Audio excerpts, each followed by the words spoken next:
So we have some safeties and some cornerbacks that have been ranked by PFF. If you look on the cornerback side, 4 of the top 10 cornerbacks, that is Will Johnson, Sebastian Castro, the Oregon, I can't see his name, I'll look it up really fast, and then Denzel Burke for Ohio State. They have them there. I'm sorry.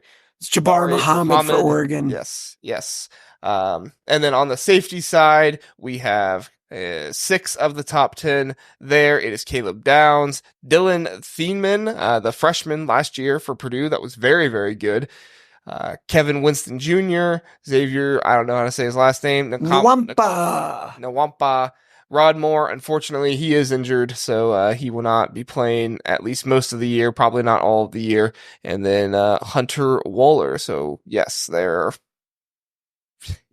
6 of the 10 there. This is exciting news in my mind for the Big Ten. Zach, I think that the Big Ten has the ability to really turn themselves into one of the best secondary conferences. Obviously, it helps that the Big Ten's not used for airing it out, is not known for airing it out too much, so that helps as well. But at the end of the day, when you have some of the top cornerbacks and the top safeties all throughout your conference, not just on certain teams but on other teams as well, it makes for a good sign. Do you agree with these lists, or would you add a few more Big Ten players in? That's a good question. I thought it was interesting, and one of the guys, he was an honorable mention for returning cornerbacks, Ricardo Hallman for the Wisconsin Badgers. That guy's a stud, and I'll tell you, should have been in. Yeah, it's hard because I don't really know a lot of the players outside the Big Ten, so it's hard to know in terms of all the returning corners in the country. I was surprised at, honestly, how low Denzel Burke was. I think you could make a case that Burke was the best player on defense for Ohio State last year. And to see him be 7th, and that's not disrespect to Muhammad or Castro or Morrison or any of those guys. I was just surprised that he was that low. But I thought Will Johnson at 1 made a ton of sense. I think he is the best corner in the country. He's the best cornerback in the nation. There's no doubt in my mind. And I think Benjamin Morrison might be the second best corner in the country. But I think it bodes well. And I think what's really encouraging is Iowa has 2 guys, one on the corner list, one on the safeties list, and they have a third guy as an honorable mention in Quinn Schulte. Iowa has a really good secondary coming back. Penn State has traditionally had great secondaries, and Kevin Winston Jr. in that secondary, I think, is really good. Obviously, Michigan losing Rod Moore stinks, but I think that secondary is still going to be decent, and having the best corner in the country really helps. So overall, I think it's a huge thing for the Big Ten. And I really like how the talent spread around. Purdue, Ryan Walters obviously is a safeties guy. And to see Thieneman be on that list, and he was excellent last year. So it's fun to see. And I think I would agree that the Big Ten's not known for airing it out, but you're going to have a lot more teams airing it out this year with Oregon and Washington and USC all joining the conference.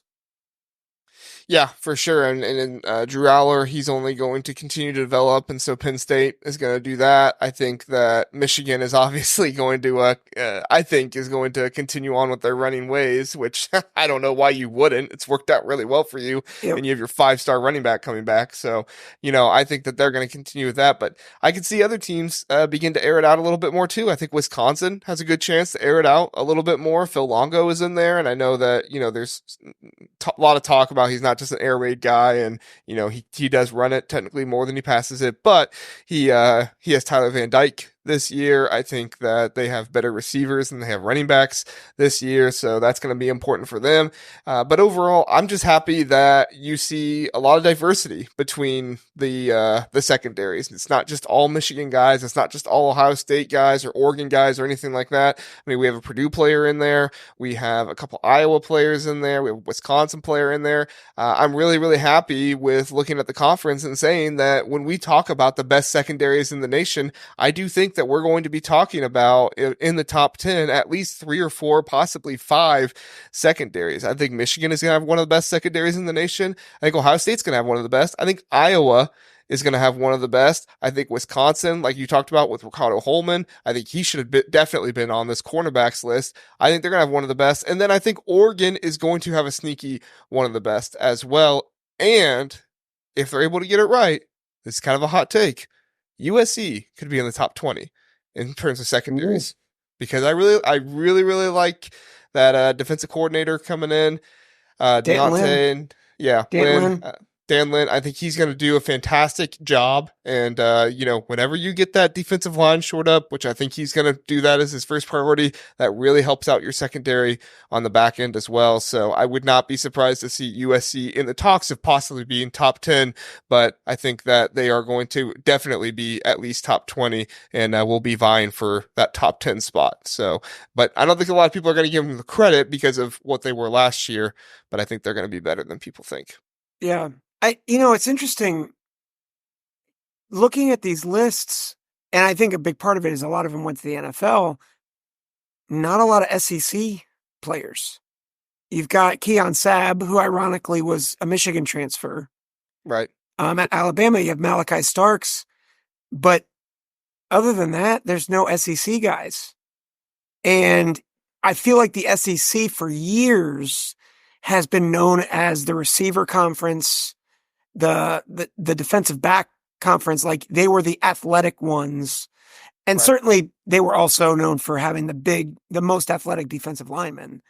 But it's just interesting to see. It seems like there has been a shift in terms of defensive back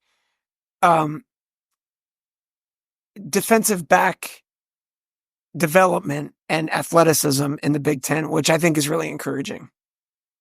Well, and I think the talent in the Midwest has gotten better, right? I think that's one of the huge things that not a lot of people realize is just how much the talent has to get better in the Midwest in order for that to happen. Now, I will warn you, not everything is always in stone with some of these recruiting rankings, because if you know how the sausage is made, 24/7 has much more evaluators down in the South than they do up in the Midwest. And that's one of the reasons why you see a lot of these South guys being ranked better. Not saying they're not better. I'm just saying that's one of the reasons why. Obviously, down South is football is a whole different animal down there. So for a lot of places, so they take football very seriously. But I do think that the rankings can sometimes be skewed, but I just think that in the Midwest, we are seeing better brands of football and better players coming out of certain states. Ohio is right up there as one of the 4 or 5 best states of football players coming out. I think that Michigan is increasing how many good football players they're bringing out over the years. Minnesota and Wisconsin has as well, which has been helping those teams. And New Jersey is a very underrated state, bringing good talent out of there. Pennsylvania as well. So, I mean, the Midwest is just cooking, and when you bring in California and Oregon and some of those other states with what they can bring, I think you're just going to continue to see the Big Ten get more talented players, especially in on the defensive end and the back end. And obviously, we've always had the big uglies up front who are going to be able. Maybe they're not the most athletic guys in the world, but they're big and they're going to be able to hold their own. Yep. And the DMV as well. LFG says right here the DMV as well. That's the one that's like the hardest though, like the Maryland area. I know, Mike Loxley has a good thing going on over there with some of the Maryland stuff, but man, is it hard to recruit the Maryland area. Those are almost like the Florida kids where you just don't know where they're going to go. What about you, Zach? What are some of your top secondaries that you're thinking about in the Big Ten next year? Well, I feel like this is such a homer pick, but I think Ohio State is. Well, they have one on both lists. I think that's appropriate to say. Yeah, well, and I think the depth is, what's most exciting. Like, I think Lathan Ransom is an underrated guy coming back. Jermaine Matthews, I think, is going to be a really talented third corner behind Igbinosun.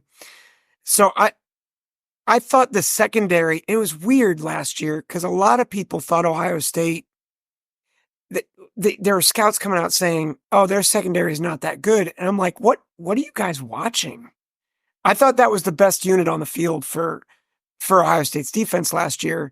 And for them to get Burke back, for them to get Caleb Downs, Like, I just think that secondary is going to be really, really good. And I think Perry Eliano is, we're seeing, I think, the early returns for him. So I'm really excited about that. I'll give you one that's not on the list. But and I'm blanking on players' names, but I think Rutgers secondary, Hmm. I think is underrated. And I mean, they bring a number of guys back from that secondary a year ago, and I mean, they were feisty. So there's other big names for sure, but I pay attention to Rutgers. Yeah, no, for sure. I think what they said, Max Melton last year, he is rising on draft boards. I think Yep. he was coming out. He was like a sixth or seventh round guy. I would not be surprised to see him in the third or fourth round, possibly even higher this year because he just continues to rise. I want to bring Yep. up this comment that Brian made here. He said we need to bring spring football in the Big Ten country, especially Ohio. They do spring football in the South, and their high school kids have a head start because of it. Yes, 7-on-7 is something that Ohio and some other Midwest states they just do not embrace it the same way that the Southern schools do. Now I get partially why if you've never I don't want to give you the whole spiel, but if you've never figured out what is the reasoning for that, it's because Ohio doesn't want all of their players only playing football. They want to diversify, make sure there's time for players to play basketball, get them time with their coaches, so they limit when they can play 7-on-7. Thankfully, they're allowed to play 7-on-7 at certain times. That was an improvement. It used to be they weren't allowed to play 7-on-7 at all, and that was like just awful. But Mm. thankfully they've made it so they can. I'm not as familiar with other states. I do know there are other states that have limitations on their 7-on-7 as well, which can limit development there. But Brian is right. That's something that if the Midwest wants to not only give better attempts for scouts to come in the off season, but also be sure to improve players throughout the year and not just during football season. That's something they have to do. Do you have any thoughts on that, Zach? I think it's just, and I live in Pennsylvania, and I don't think there's a lot of 7-on-7 going on here. Part of it is school size Mm-hmm. and the ability to field the teams too. And so at least in my area, and I live in a much less robust area in terms of population.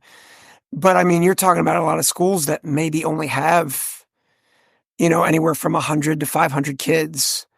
And like I cover high school football in this area, and there are certain schools we cover where you've got 25 kids on a team and they're playing both ways, and safety is a real issue. Not safety the position, but just player safety in general. I And knew what you meant.